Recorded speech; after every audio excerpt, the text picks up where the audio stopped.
DSM, Dr. Screen Media, a different kinda media.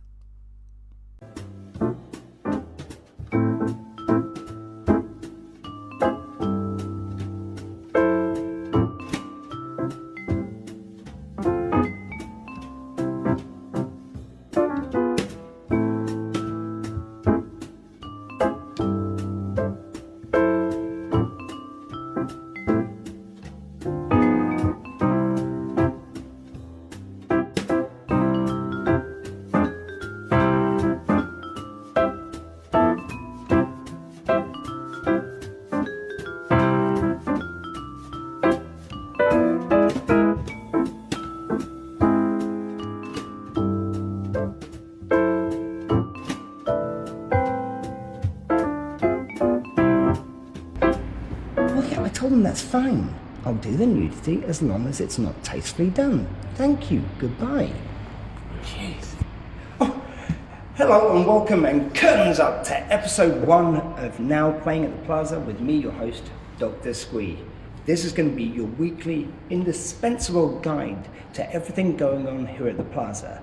We're going to take you behind the scenes at all the goings on here at the Plaza, tell you what's coming up and so much more. Can't wait to get into it, and I'm so proud to be producing a podcast here at the Plaza. Now, my guest this week, and indeed the first guest here at Now Playing at the Plaza, it's going to be Georgette Ellison, who is directing the current show, Night Epiphany. That's on now till the 13th of June. Get your tickets now at the Plaza Theatre. The link's there on the screen.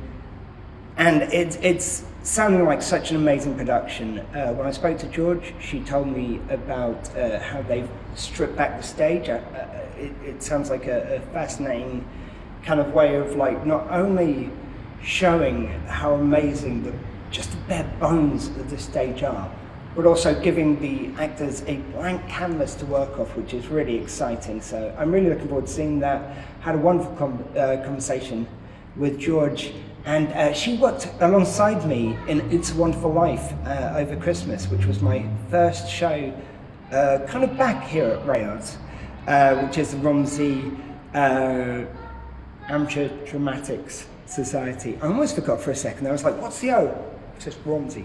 Anyway, that's so important right now.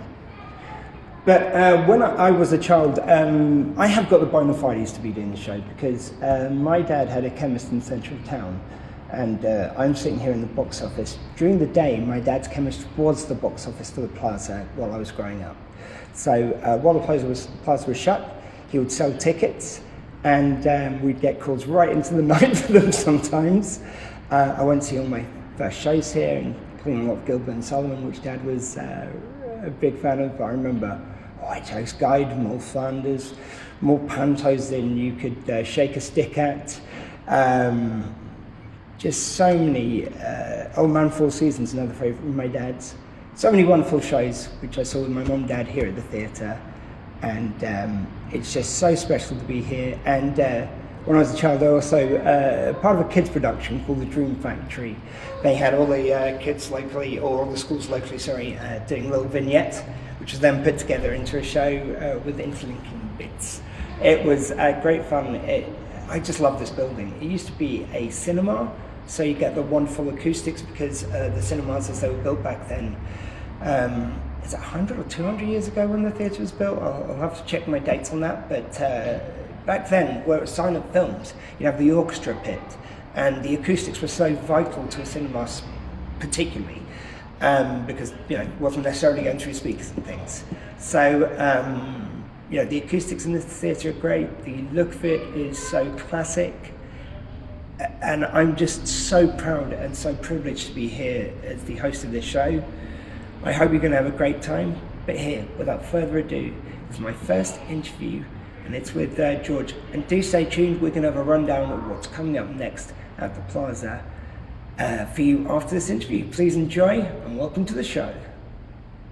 So, for the first episode of the pod, I couldn't be happier to welcome one of my co-stars from It's a Wonderful Life. Thank you very much. George, how are you doing? Yeah, and you assured me you hadn't like cut your hair extra short so you didn't pull it out. Like No. being a director. No, or you can argue perhaps I pulled it out already. Maybe that's it. But yes, some great Joyce news on the wedding with your daughter. So Yes, absolutely. Yeah. Grew my hair for that, cut it off afterwards because it was a bit long for me. So yeah, here I am, new look, new me. So. And straight from that into directing a play. I know. We'll go into that in a bit, but let's talk a bit about your kind of history with Royals. How did you get involved? Oh gosh.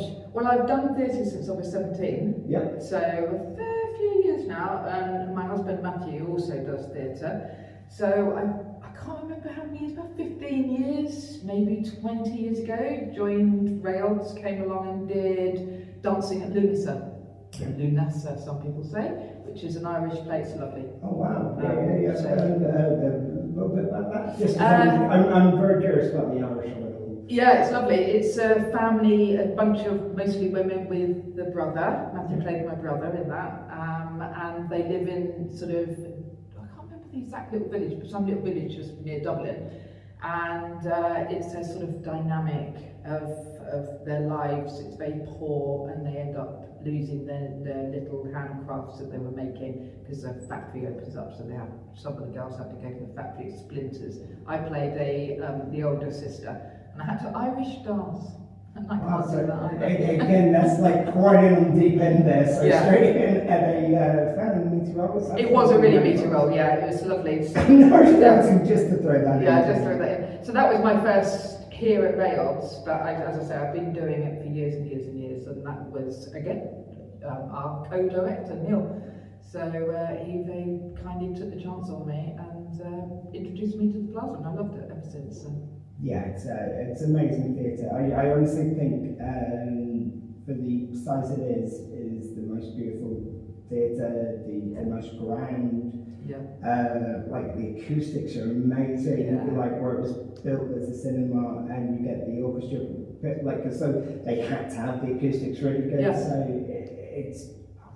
I love this place. It's beautiful. The 1930s Art Deco, and I think it's something like, I'm sure someone would correct me, but I think it's one of the biggest amateur-owned theatres, certainly in the south, if not in England. That makes sense. Because it's unusual for an amateur group to co-own a wonderful building like this at the heart of a town that's thriving and everything's being built on, and then we have this massive theatre and this car park. Sentinel as well. It's like it's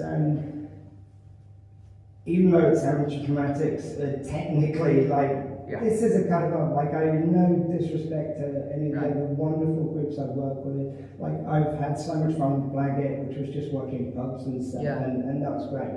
But the kind of the resources we have here, the kind of the fact that the town's behind it is an integral part of the town, the history behind it, everything. It's personal to me when my dad used to sell tickets and some of the shows and everything, and it's just such a special. It is. It's a really special place, and as you say, it's the heart. I think the heart of the town for me. That and the pubs, but some of those are shut down. But it's got a good history. Everyone knows it from when it was a cinema, and then those who didn't know that, the newer people come down to the panto for the children, and so it's vibrant. One show every month.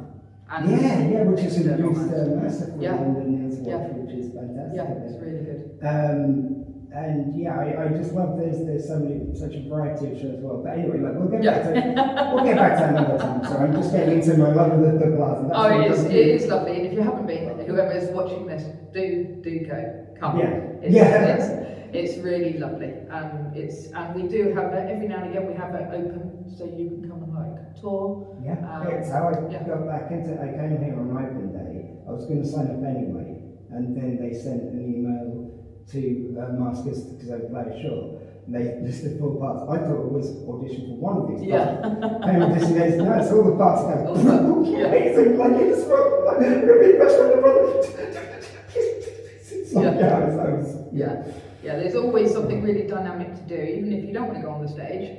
There's ushers and Yeah. selling tickets, selling the sweets. I'm always crying out for those bars. heroes who Yeah. do those behind the scenes gigs. Those what keeps it running. Absolutely. So if you've got any time to get it, please. Yeah, please. I unfortunately can't. Like at the moment, when I'm feeling a bit better, when I'm back to give and take my usual levels of cripple, I will be volunteering to do this because it'd just be fun. I'd like to do that in this theatre. Like I would really love that. It'd be and usually it was a chore in other places because it's just in a building. But like the Masters again, lovely theatre. Yeah. It's a modern building.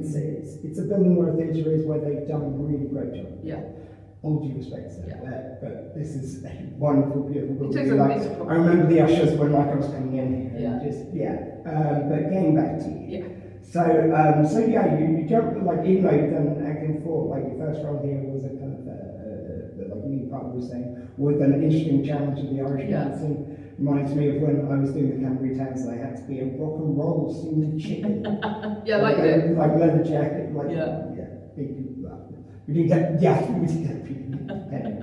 I digress. But so what was kind of the next one after that? Did you choose to do something big again? Like I won't go through everyone. But no, I don't always choose to do large. I can't remember what was next, to be honest. Yeah. But I've always directed, and I like to be busy. If I'm going to be in something, I like to be busy. I don't necessarily need all the lines, but I do like to be doing something.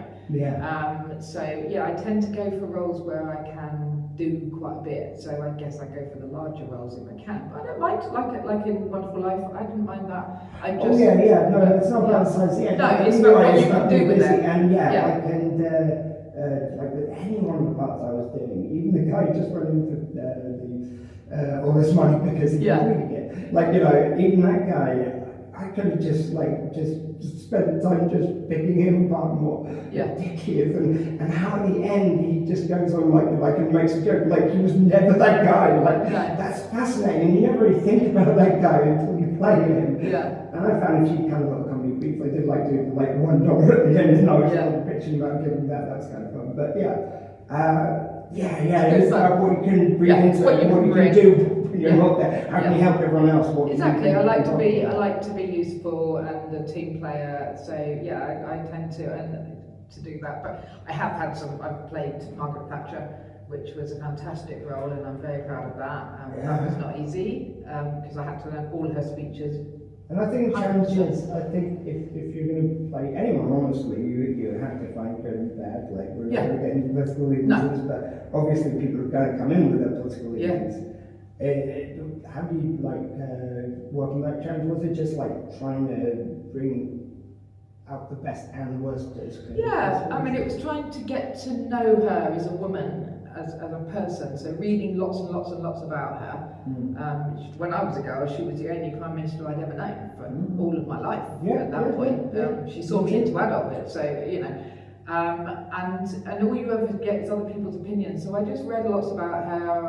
I sort of tried to see what her motivations were. They may or may not agree with mine, but I had to learn to like her, and that's what I did.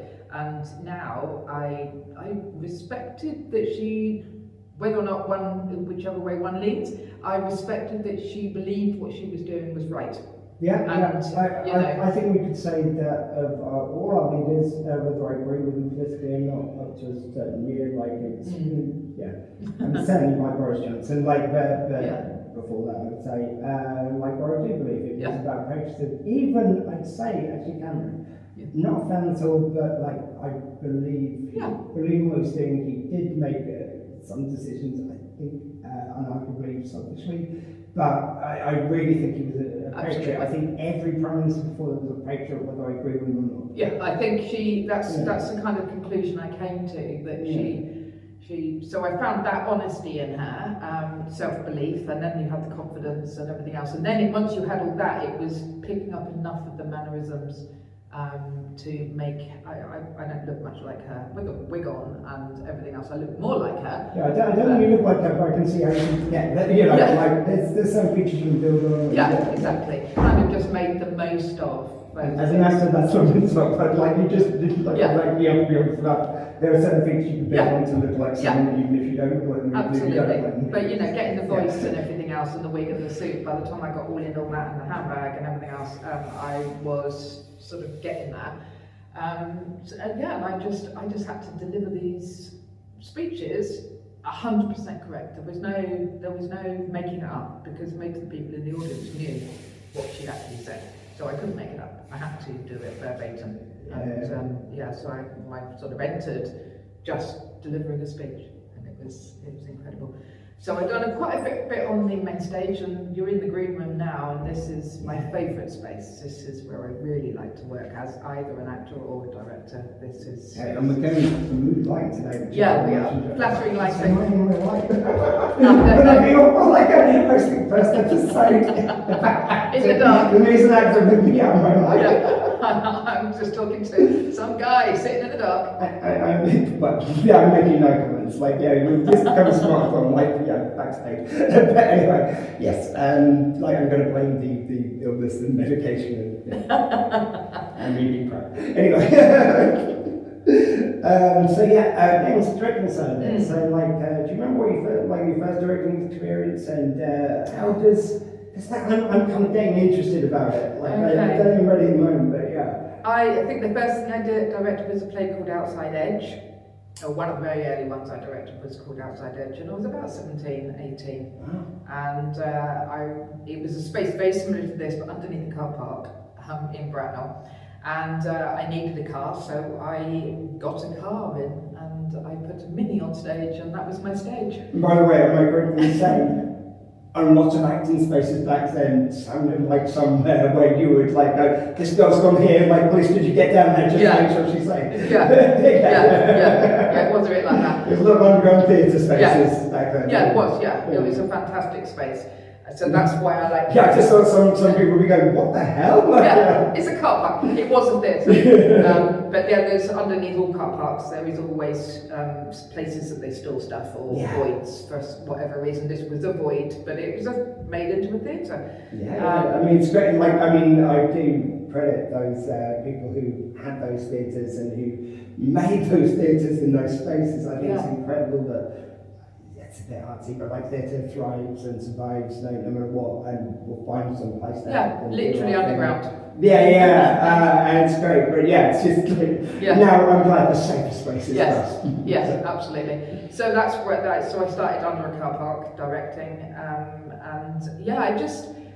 the reason I did it, I think, was just I liked the play and I liked the challenge of the staging. I really at one point I got into really elaborate stages, and now I'm sort of stripping back, and I kind of want to take the theatre out of the acting, as it were.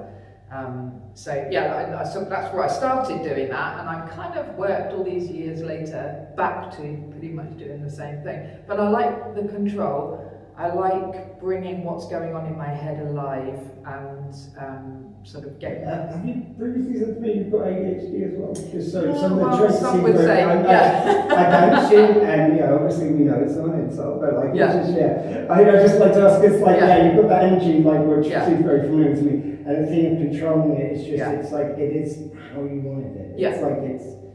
It's just people think it's an ego or an American thing. It's just you had something in your head, you just wanted to see it. Yeah, wanted to and these actors make it something better sometimes, they add stuff to it, and it's never quite where you had in your head, but it's your complete vision. I love that. I love that sort of picking up a text and working through it with a lovely bunch of people and having some fun, taking some risks, which I like to do, and just bringing things differently. So I like Panto for that, because no, you don't. If I look at it every time I direct Panto, I just go, right, I'm now 7. Make me laugh, and if it doesn't make me laugh, then it doesn't go in, and or we find a different way of doing it. And so I try to put myself as to the person who's going to be watching it. So if it's a straight adult play with adult content, I'm sort of like, what have I come to watch, and am I getting it? And so I try to make that come alive with a few quirks and something that's interesting. Always something interesting, because you know, by the time you've worked on something for half a year, because as a director you start months before anyone else even comes in, you're sort of, you do need something fresh by the time you get to it. You're sort of like, yeah, I need. Yeah, and I think like the plots are very good at picking plays which are different back to back, so you don't get the same feel, and usually the people who are working on it are very good at just, they've always got a different vision, you know, and if you pick a different enough play and you've got someone with a different enough vision, it's wonderful. Because the reason why I was asking about the ADHD in part was because I think since I've started medication and I've learned about it and my mind works best, I do find myself doing a bit of the same with stripping back as well. It's like I used to throw everything at a project and it was just too much and you couldn't hear for the noise. Now I've learned to strip back and, like, you know, the reason I wanted to direct, kind of inspired by It's Wonderful Life, was the other favourite of mine, which is Jimmy Stewart and Frank Capra. It's Mr. Smith Goes to Washington. Right. They did 3 together. I'm going to forget what the third one is right now, but anyway, that one, are you familiar with it? No. It's about one guy who, essentially, his dad was a congressman in Washington, and like he passed away years ago, and the junior congressman from his state dies, and he gets a job, like he's a scout leader, and it's like basically the guy can't pick between the 2 candidates he's been asked to, and you know, he ends up picking him. He's a wildcard choice, but it's like they like the image of a young, fresh-faced American in something. And he's working with Claude Rains, who used to work with his dad. Right. And Claude Rains has been corrupt, and he's been like working with this other guy called Taylor, and you know, doing all his corrupt dealings. And Jimmy Stewart wants to buy a bit of land, wants to use a bit of land, to put a children's camp for all Americans to be able to go to. Poor, rich, whatever, they can donate whatever money they want towards it. So, you know, if they've got no money, they can just put in $1. They're rich, they can put in whatever, like, you know, and the families will get behind it, love it. And they already had that land earmarked for something, so they tried to destroy him. And there's this amazing filibuster scene where he's standing there and he's just like talking, so they can't end his time. And he's only allowed to accept questions. It's just beautiful, and it could be so simply staged, but it's got one bit where you're in the Hall of Monuments, and I'm thinking with flats, especially if you get a way to flip them, but regardless, if you just make those like projectors, and project those in there, you can project cine reels, and I think it would take you into like that period as well, and that feel of where the movie's set. And, just projectors and just places blank walls. Absolutely. You know, maybe if you want, you could have, like, if they could spin, you could have one set, like, which spins later. I don't know if that's possible, because they've just got these brand new wonderful things, and I'm already going, can they spin? They can spin. I'm not gonna, I didn't want to say to me, are you kidding? They spin. Because they are looking wonderful. But yeah, I think that's something which could be so simply staged. And it's all about stripping back. It is. And that's really, like, whoever plays Jimmy Stewart, again, like with It's Wonderful Life, it's just such a tour de force to play that. I can't remember to play the Claude Rains character and like that co-director in. So anyway, that's that's what made me think of. So like, what were the best plays you've worked on, and what has been the biggest challenge? Like, I don't want to say worse, because everyone goes in with a play wanting to perform something amazing. Sometimes something doesn't work out in the night, or something goes wrong. I've been very fortunate actually. My favourite one that I directed for the challenge was a play called Separate Tables, very old-fashioned play, and I was asked to direct it, and I was really cross because the other side of it, or before, I can't remember, was a really meaty, emotional play, and that's what I like.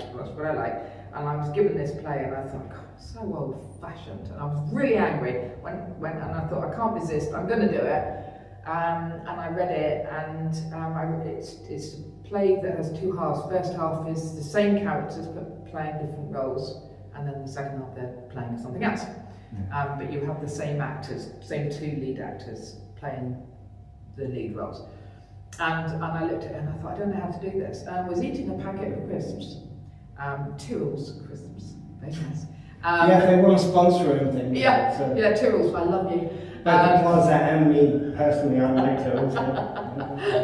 And Tyrrell crisps have, on the outside, they have a black and white picture with one piece of red or one piece of green. What a bold bit of design. Yeah, they're exactly. Fantastic. And I looked at it and I was thinking about the play and thinking, I don't know how to stage this, I don't know what to do. And I saw this crisp and I thought, do you know what? I'm going to make it black, white and sepia, and I'm just going to have one bit of red on the tie of the man and the neck scarf of the woman.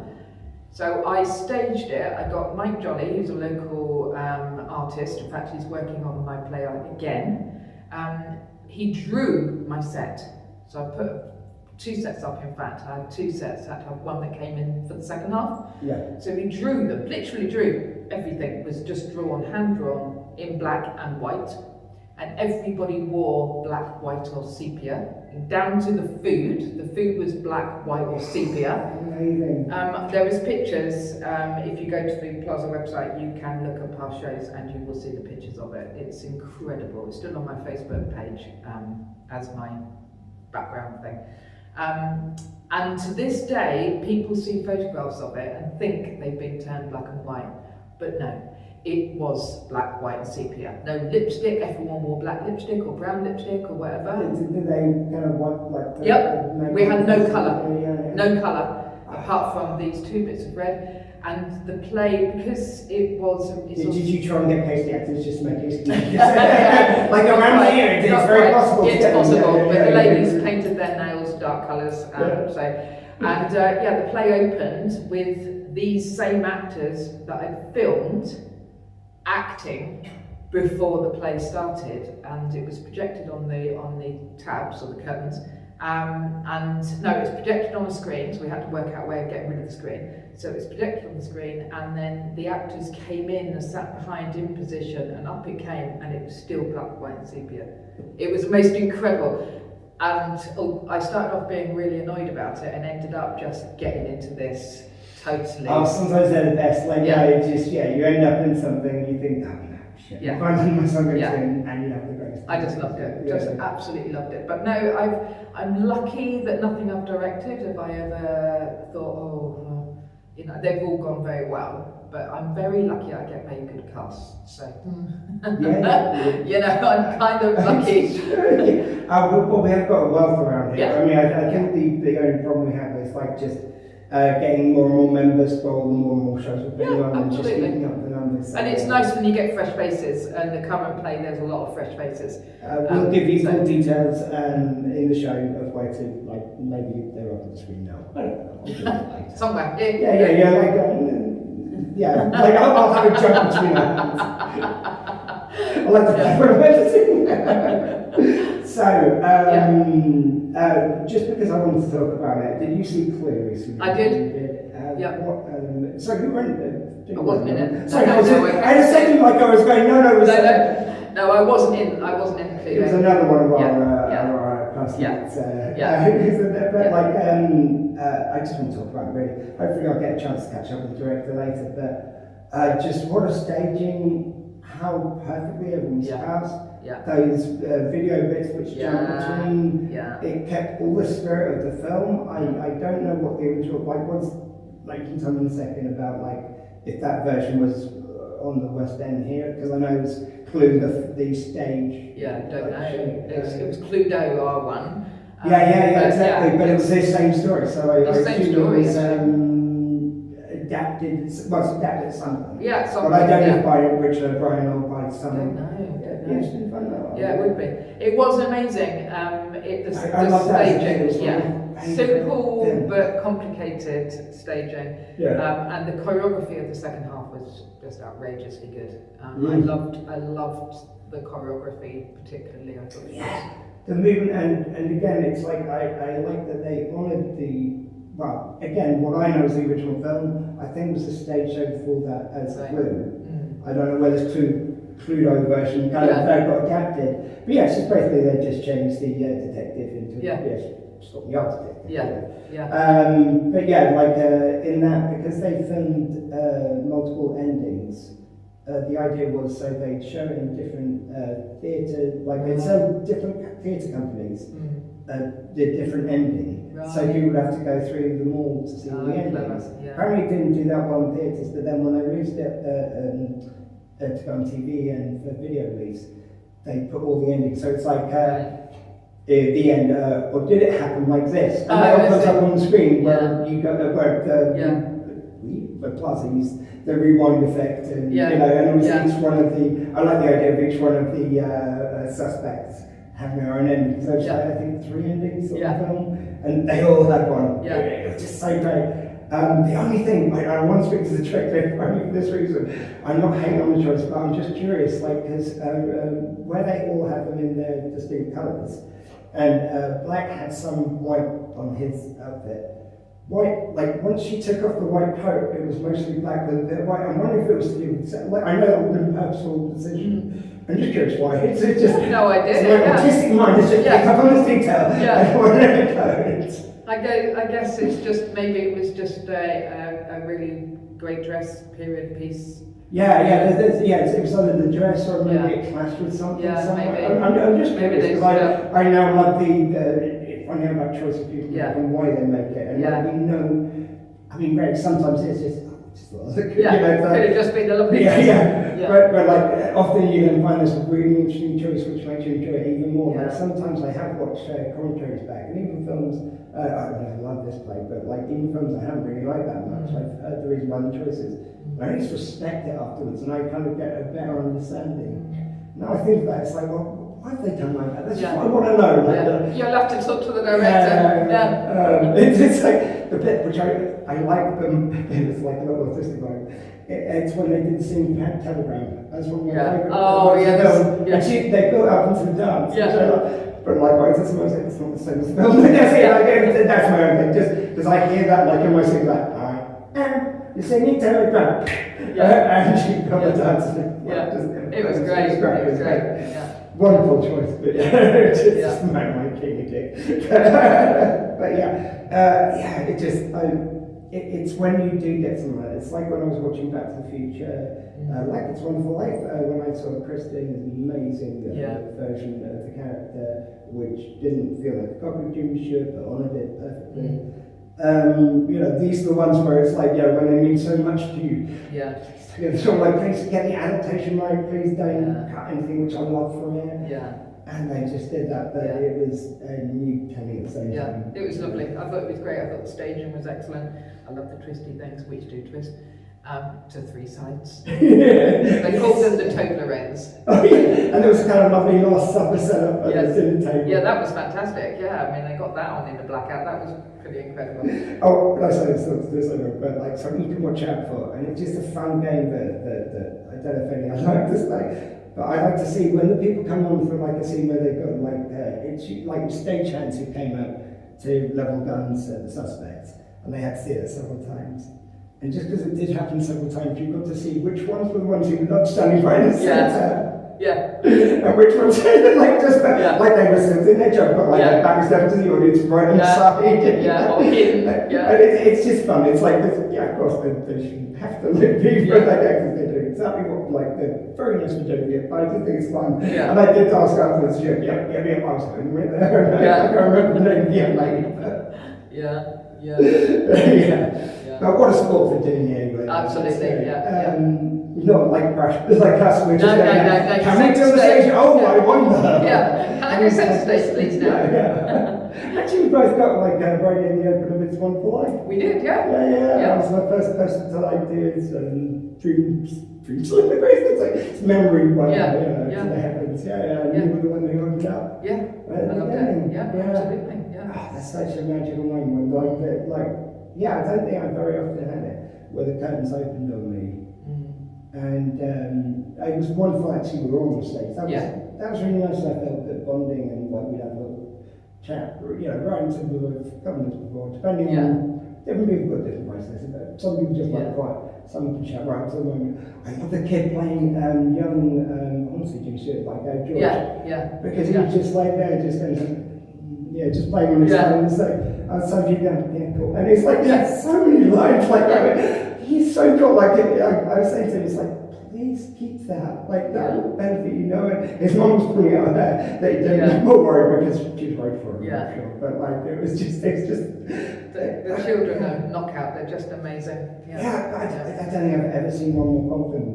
He's going to be very, like, if he can keep that. If he can keep it, Because, a lot of actors talk about this, it's just about, like, when you go into the audition, you were more confident. It doesn't mean you went back to said, it's like, there's some which I prefer their performance, but, like, I got a job, I got to work on them, be better, but, but yeah, it's just because I was confident in the room on the day, in the audition. Absolutely. That's what comes early sometimes. But let's get on to Hen Night Epiphany. Indeed. Tell me about it, who wrote it, and... oh gosh, I don't know who wrote it. Okay, I put all the details up, sorry, I didn't mean to put on the spot. It's only because I'm crap remembering stuff. No, I'm rubbish, I can't remember stuff like that. It's only just like usually, like, when the directors come in, they go, I've done this before, but like, when I'm talking to directors, they go, oh, it's a fabulous writer, and I don't think like that either. No. So now I realise you could, like, I kind of, I think it's similar processes. I get the text, I don't care who wrote it. I don't. That's not my important. That doesn't matter to me. I have the most pristine text of anybody because once I've read through it and I've worked out what I want to do, I carry it around with me and I pretend I'm going to open it, but I'm dyslexic, so I don't open it. I'm the eyes of the audience to be. So I don't care whether or not the lines are right. That's someone else's job. That's the prompt's job. That's not my job. I'm just, does it make me laugh? Does it make me cry? Does it, whatever it is I'm after doing. So it's 5 women, 5 Irish women, and it's set on a hillside. I'm on this Irish thing. It just happens to be, and it's set on a hillside in Ireland, just a few miles outside Dublin again, and they come together for a hen night, and they have some riotous fun, and then they don't. And that's pretty much all I can say. And when you looked at this, how did you find this? Like, were you familiar with the adaptation or anything? It was a play that I read just before COVID, and I was due to do it over the COVID year. Well, COVID went for 2, but the first COVID year. And the sequel wasn't. No, it wasn't. No, the third lockdown, they were really running out. Yes, absolutely. It got really. Not the government seemed to have any, but anyway, there you go. And it was going to be our summer outdoor production, and so I was working on it. So the safest you could be, but still, get in the car. Sorry, just think how ironic, like near the end of lockdown. Yeah, I could have done it. I did do a panto in lockdown. We adapted one for lockdown, so to make sure that the Plaza kept its record of having a panto every single year since 1932 or whatever it is. So anyway, that's another side. I was going to do it then. It was going to be the outdoor production for obvious reasons. It's outdoors. But anyway, it's not. It's on the main stage at the moment, which means whatever the weather, we're going to be fine, which is nice. So they work very hard, so it's nice. So this time I thought it's outdoors. And it's supposed to have these amazing views of the countryside and Dublin in the distance. Well, Dublin in the distance is on the 4th wall. We haven't got Dublin in the distance. You're looking out to Dublin? Yeah, we're looking out to Dublin, yeah. So I thought, actually, I don't want to have any set. So we are taking the theatre back to the walls. There is nothing. There is a view. I'm not going to tell you how that's done, except to tell you that Mike Jolly, who is a local and fantastic artist, he's incredible. Shout out to Mike. Yeah, shout out to Mike. Have a look at his work. He is absolutely incredible. So he is doing me a view, which is one of the biggest bits of art that he's ever done. So it's being painted. I don't know whether it's literally being painted now, but it probably was earlier today. So it's in the workshop being painted. It's massive, absolutely massive. No. You can come back with your camera. No. I was saying I would never do it without my audience, as I said. That's why I was whispering. I was like, that's my rage. No. Sadly not ahead. But yeah, so there's this massive piece of art going on, and there is a swing, and there is the two bits on the side of the stage, the cross arches as we call them, no. The curtains we call tabs, no, they're going. So you will come into the theatre and see our beautiful stage, apart from one recessed bit which we call the sound dock, which is tiny, it's not very big. That's going to be boarded, you won't see that. And there is a cottage, so you won't see where the cottage is. But other than that, you'll be able to see all the walls in its glory. So are you just on stage all the time? How do you make your entrance? Or is that top secret? No. They can exit through the cottage, Mm-hmm. and they make some entrances. Most of their entrances are made. In fact, all the entrances are made from the auditorium. But the cottage, does that lead you into like anywhere you can go, or is it just in the cottage? Yeah, you can. No, you can. You can now. Yeah, you can escape. Yeah. I just the way you were talking that, I was just visualising it just being completely better, and it sounds like it very much is. It like, is. Yeah, I wasn't sure if that allowed for anyone to go. No, they can escape. They can escape. Because I know for the look, you would have them to like stand in there. Yeah. They got it for your art, you know, like that's fair. Yeah. So it's a site that there will be some stage paraphernalia that you will catch glimpses of. So if that's something of interest to you, you will be able to see what it looks like backstage, because you're going to see it. It's not going to be hidden. So like just to see this place another like Yeah. in that guys and being able to see that. Yeah. And the staging as it is, so that's that. So that's the set, and the staging it's an abandoned place. So there's lots and lots of abandoned stuff, and you can amuse yourself looking for some naughty things and some disgusting things, and. I wasn't going to ask where the swing was previously used for stuff. No, the swing's a children's swing. It is a children's swing, but I can't. So just since you opened the door, I was going to leave it, but then it's like right. I can't vouch that it hasn't been used because there is some leftovers, so it may have been used by adults. But yeah, it's been. No further questions, Your Honour. I'm saying nothing more than that. So it's. Yeah, that's the plaza after dance. Yeah, I'll tell you all about that. So yeah, it's a really interesting staging. I've got a fantastic team of ladies, 5 ladies. That's all there is. 5 women. 2 are playing older characters, and 3 playing the younger characters. One is the bride and her 2 best friends, and the 2 older characters. One is the to-be mother-in-law and her best friend. So it's all a sort of bit of a. The 2 older ladies don't know it's having a hen night in this abandoned place. They think they're going somewhere else, so they're dressed not sensibly. And the young girls are sort of slightly more aware, but you know, there's a lot of drinking, a lot of ribbing and fun and dancing, and you know, and then there's not. Yeah, I just love just stripping it back, like just not as only as a set, but also just a small cast, or being women like different age groups, so which ends that conflict, and it is a very specific like conversation when it's all women. It's just got my juices flowing. Just I can't wait to see it and like everything that's involved. It's fantastic, and the women are working so well together because they. As you know, if you get. Tell us about some of the actors. So you've got the 2 older women, Sarah Carter, who was in Wonderful Life. She played Aunt somebody. Names are not my thing. She played the. No, it's Naomi. She works in the library here. Weirdly enough, bizarrely. I'll go on to that second. It's because it's been Naomi. I will count this. Because it's a traditional film. Why can't I think of like George Bailey?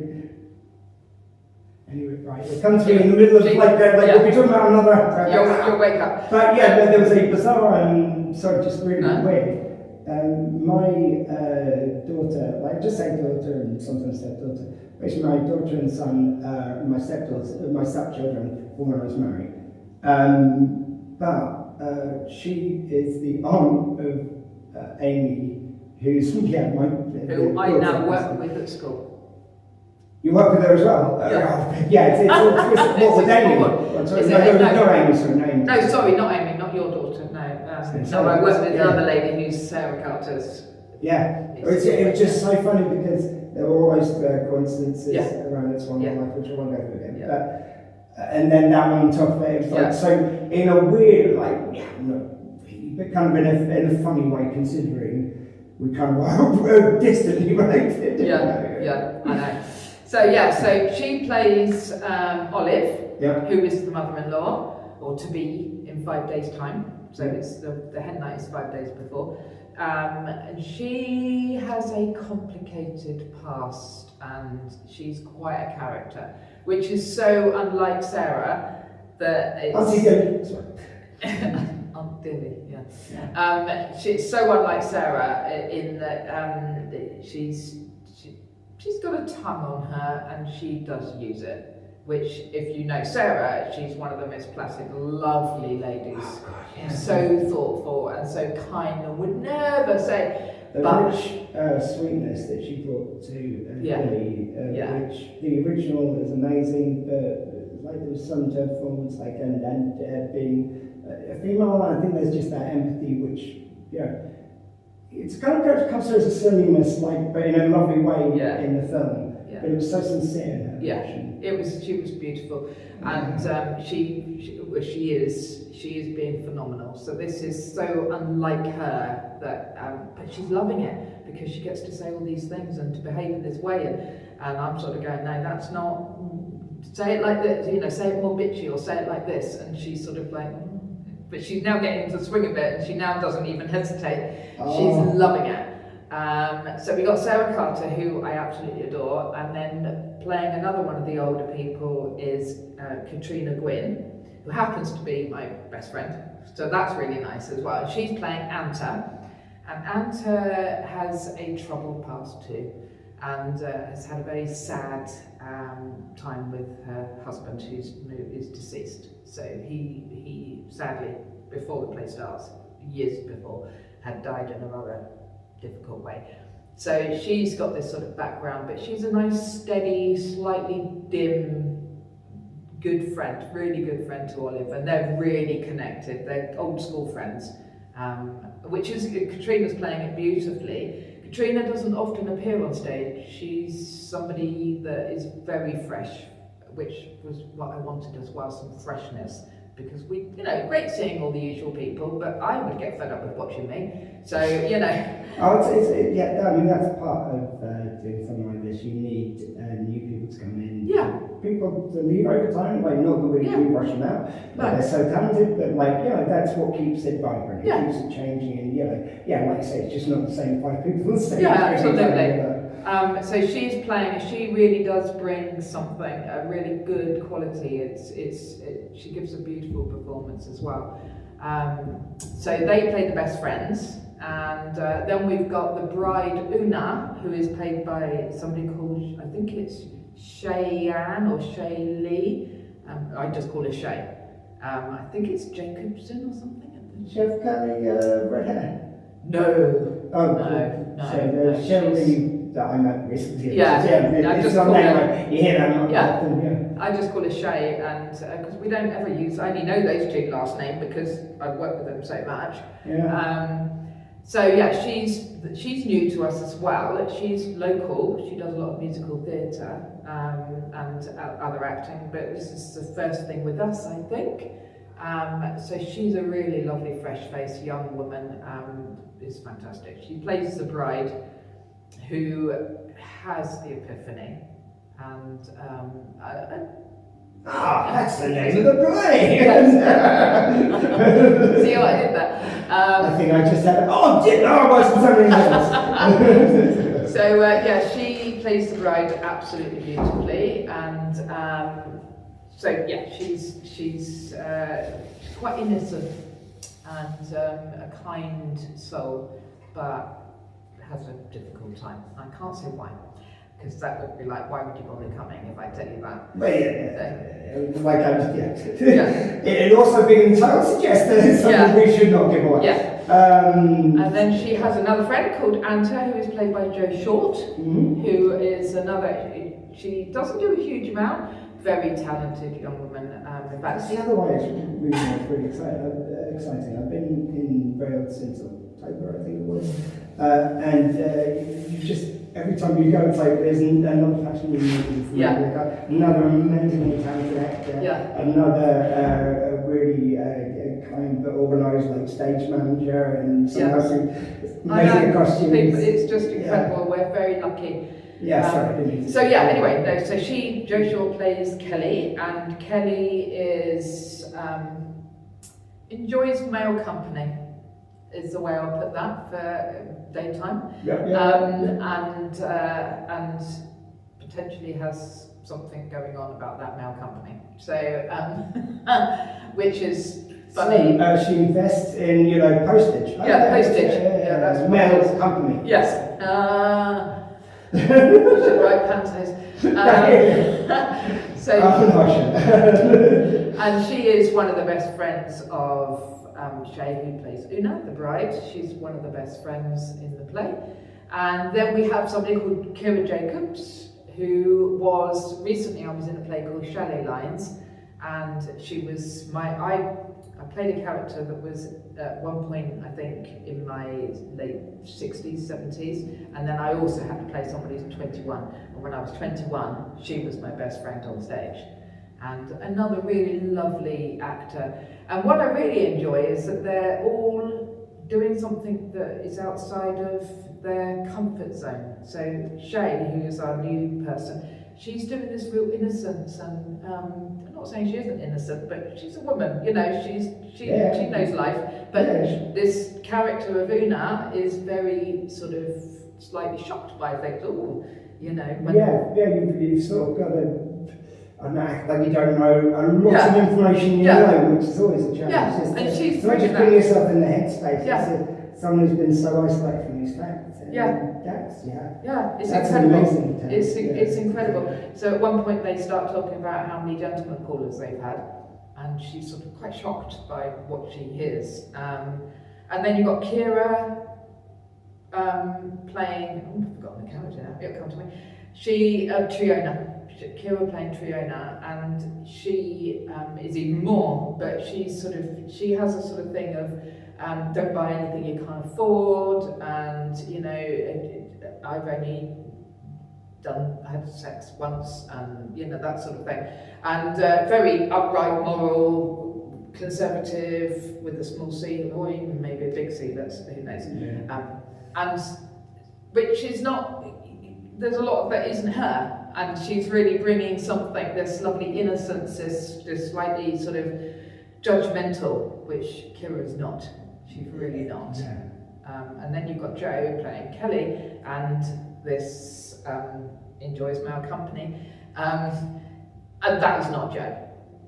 Hard drinking, plays the field, doesn't have any intention to settle down. She's also got the other challenge of that the women are all 36, but Jo is not. She's a little bit older, but you wouldn't know it. But she's got to remember what it was like to be 36 and have the physicality of it, and she looks,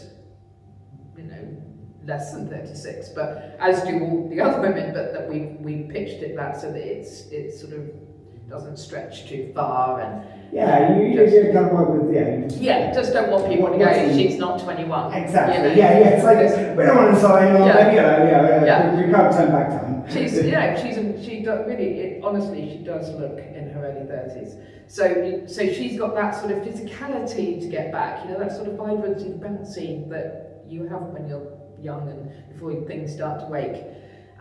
It's there isn't anyone playing anything to type, and I really have enjoyed watching them, and sort of if they have arguments, none of them aggressive, arguing people, and they're all going, oh, I can't get in their face like that, and I'm going, yes you can, just do it, just do this, just do that. Whereas now, the last rehearsal we had yesterday, I made a suggestion of something to do physically, and there was no sort of kickback from it. It was sort of like, okay.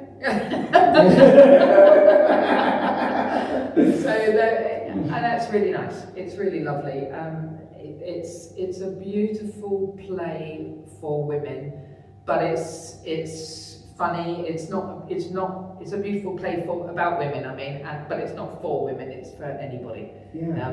It's you'll see a lot of what makes women tick, I think, and actually realise that they're just like men. and I something I loved about Dairy Girls. I don't know if you watched that. I was a big fan, especially because my mum was from Northern Ireland. I was recently back there. Lovely, Port still like. But they actually had one episode where on a train going to there, and it's just there on the train. They had like one scene of them there at the end, which I didn't even know that was going to happen. But just they were talking about Port Russia, felt exciting. But just the what I liked about it was. It felt like, with shows like The In-Betweeners, you had so many shows like that where guys got to be naughty and talk about sex and everything like that, but girls couldn't. And it seems to be the same argument as was at school when I was there about girls wearing bras because it distracts guys, and you still have that today. And it's sort of like, because guys will get horny because young girls are talking about sex, sort of those guys, not them. And you still have to portray that. Why can you portray that about young men? That you had that age group portrayed, very openly. So I love anything which kind of just sincerely shows that side of it. Yeah. Every side of women, and not just has been satirized, and you don't even realise you're doing it sometimes. No, it's and women are just talking about the same sorts of things as boys are, men are.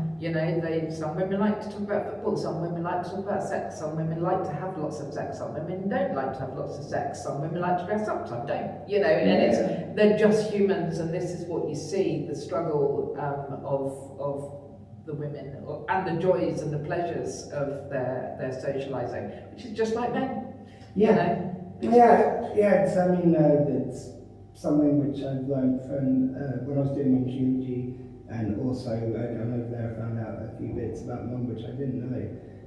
And it just, from seeing all the way through, I could see how you have all these moments where women have to compromise, where it just isn't shown. It's just working twice as hard as men in high heels as the other, and doing it backwards, on roller skates, and get half the credit at most. And it's something I've become keenly aware of, so thank you for doing this. I just mean that. I'm going to feminine. I don't want to sound insincere because it genuinely, the more I learn about mum, the more I respect her more than ever. And I think representation is so important. As neurodiversity for me, disability, and things like that. So I think it's great. I think that's the other thing I'd say about both the Plaza and Romsey in a whole. It has moved forward. I think Neil's done a wonderful job. Finding ways. He's so respectful as I am. I grew up right in the centre of town.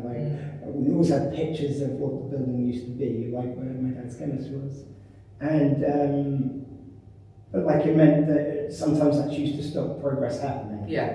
And there does seem to be a call out for more diversity, for more kind of different types of play being shown. I mean, there's some plays you couldn't have shown previously that we're going here now. How's that been to as someone who's seen that happening? It's been really exciting, actually. It's something that I did get a crush on you. It's something that when I first came here, sort of many moons ago now, you couldn't use the F word. You just couldn't. If that was in the script, you would have to have removed it and used something a little bit safer. And then I was one of the very lucky ones that first directed in here, and in here we made it that you could use whatever words if it's in the text. You wouldn't shoehorn a C word in just because. But if it's in there, we use it if you want to. Some actors don't want to. And I would say the same about any ad-lib. If it was anything else, if you would use it otherwise. Absolutely. Use it. If you wouldn't, you wouldn't. It looks really odd if you take it out, I think. So because they used to take it out on the main stage, and we started working in here, and it was that's where our audience know that if you come in here, you might hear some stuff, you might see some stuff. You're certainly going to have certain things in your face. This is where it happens. Funny things, less funny things, but you're going to hear the language if it's in the play, if it's appropriate, you're going to hear it. And then because of that here, we started to be able to use more language if it was in the play, not just for the sake of putting it in, but if it's in the script, it's there for a reason. You know, it's the playwright has decided that's an essential bit of text, so we should say it. In my opinion, you should say everything verbatim to what you can in any text. You should aim for that. So now the sort of that modernisation now, you don't get that sort of slightly stuffed shirt thing that we used to have. So it's changed in that way that we are open to diversity. We accept members from any single walk of life. And when you're in Plaza, it's really interesting that people very often don't know your last name.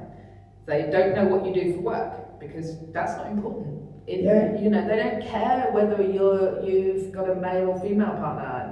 Nobody cares. I walk in with my happens to be male husband, and we walk in the door and we're treated separately.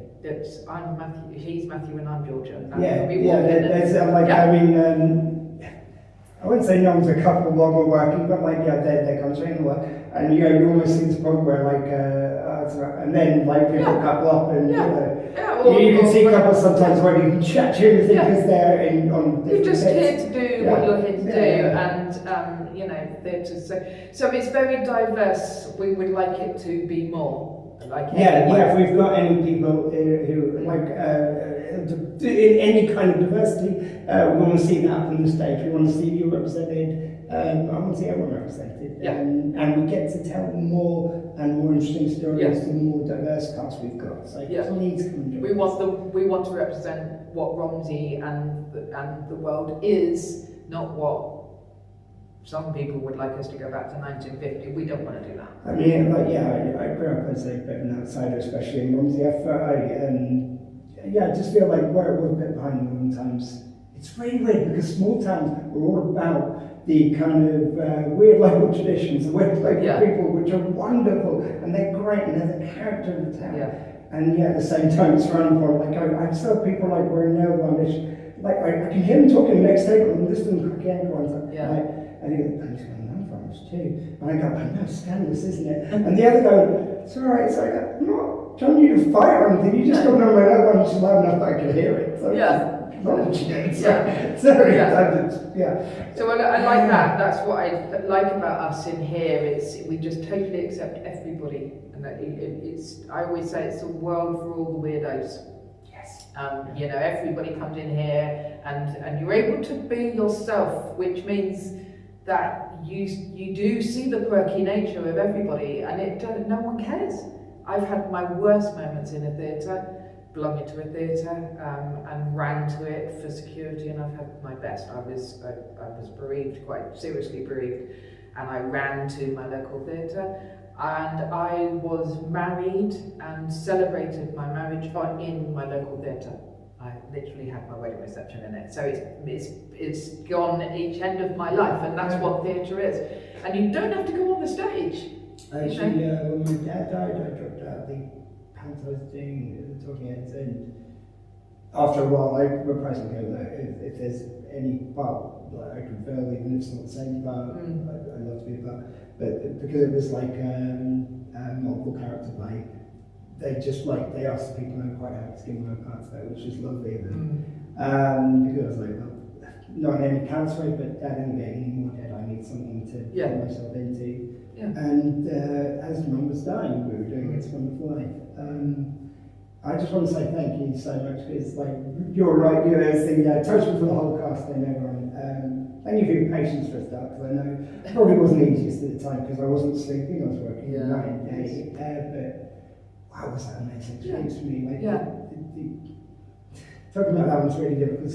Well, no, it's not difficult, because I just started becoming emotional because it was such an amazing show. I think it was amazing on stage. It was an amazing experience to do. That's a wonderful story, and a story of hope that I think we need right now. And it represents hometowns, which was I'd just been in my hometown for a couple of years, and Mum's dying, and just it was all on in that. It was a magical time. I think it was a difficult time for you, but it was nice. It was what gave, you could see people just loving it, and that was really nice to see that we were giving something very special to people with a lot of meaning in it. Yeah. And I think that's what the power of theatre does, and that's what the group of people who make it do. You know, I don't know anybody in the theatre. I don't know anybody because I wouldn't tolerate it, but I don't know anybody in the theatre who judges other people for wearing nail varnish. Oh yeah. I don't need to think about it. Yeah, just, I mean, I don't think of it most of the time. No, but you know when what I mean. someone gets weird, yeah, exactly. But I mean, I think that's credit to the town as well, though. Yeah. I think it has moved on a lot, and like, that's a rarity. Like, it's probably 1 week maybe, and it would have been every day, like back in the day. That you wouldn't. They would walk without the undercover. That's wonderful progress. Yeah, there's still more to do, but it's good. There's that. I think where we modernise, we notice that the rest of the town doesn't follow us, but we go with it, or whoever. But we used to, when I first joined here, you did front of house in dinner jackets. And long skirts and white blouses, and I would have worn a long skirt, the dinner jacket. It would have suited you. But it was my argument was that wasn't inclusive, because not everyone owned a DJ or a long skirt. I didn't own a long black skirt and a white blouse, and I wasn't going to. You know, don't look like the sort of person who walks around like that. And I argued that it wasn't those people who couldn't afford those bits of clothing. Yes, they could borrow them from stock, perhaps. We might be able to find a DJ or something, but why?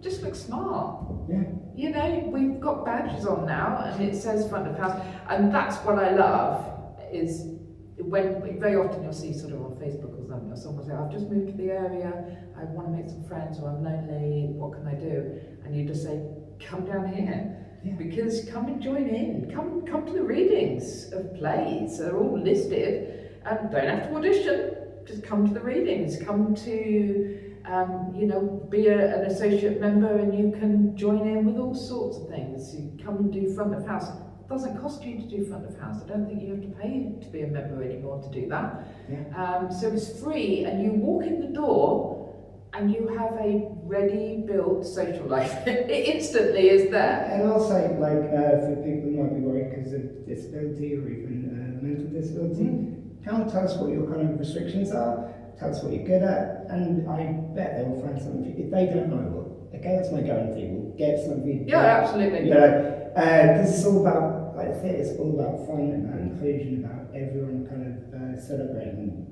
emotions, feelings, coming together, all this stuff. So it's for everyone, so please. Yes, if you've ever been worried, we'll help you as well. Like maybe you want to do something behind the scenes and then go for something on stage. Because if you want to do stage work but you're not ready yet, be around it, see it. Like see new people who are doing it and go through it, and they're okay and they have a great time and they're wonderful. And they'll support. I think that's the important thing. You are supported, whether you're serving teas and coffees, you're never thrown in the deep end. You're supported. You're helped. Nobody thinks anything of somebody saying, I'm struggling, I find the busyness too much, or, okay, we'll get an extra person in for you, we'll help you. If you do decide to go on the stage, you're not just thrown on there. It's not like you come to see the play and you see the finished product and you go, how do you learn all those lines? Well, actually you learn them by taking little tiny chunks, and that is what we do for the theatre in our plays. You take little tiny chunks. It's accessible to anybody and everybody, and it doesn't matter what you're carrying. And if you're like me and George, finally that booming voice which everyone complains to you about, you get to have fun with it. Yeah. No one can tell you off for doing that on stage. It's great. No, quite the opposite. I mean, sometimes when I know when George is worrying up for a line, I just my head's a bit, the ear is in line, is what I'm saying.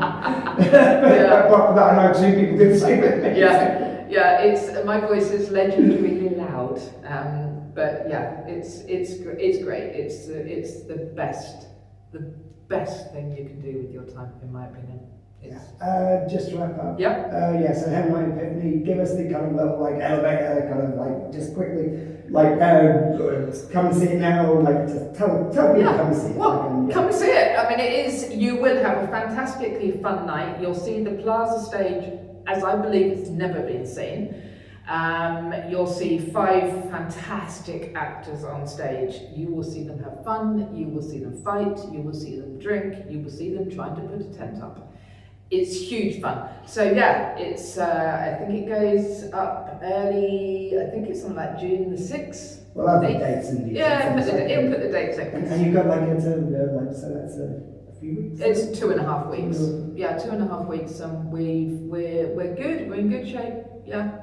So it's going to be great fun. So please come, keep theatre live, keep it local. We still are suffering from remnants of COVID, and I think... And not the disease, just no, just the impact on the business. The economic impact.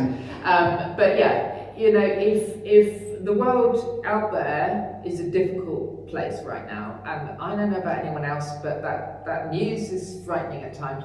Come here, lose yourself for 2.5 hours. A bit of that is having a cup of tea or beverage.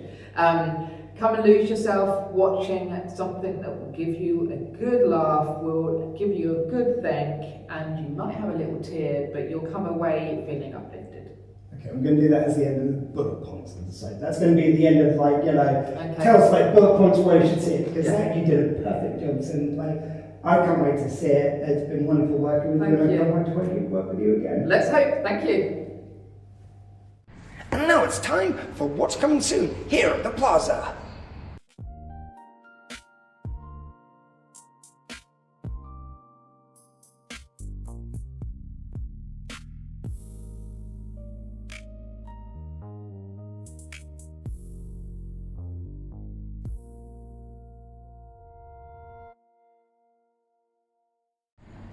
Thank you so much for joining me for episode 1 of Now Showing at the Plaza with me, Dr. Squee.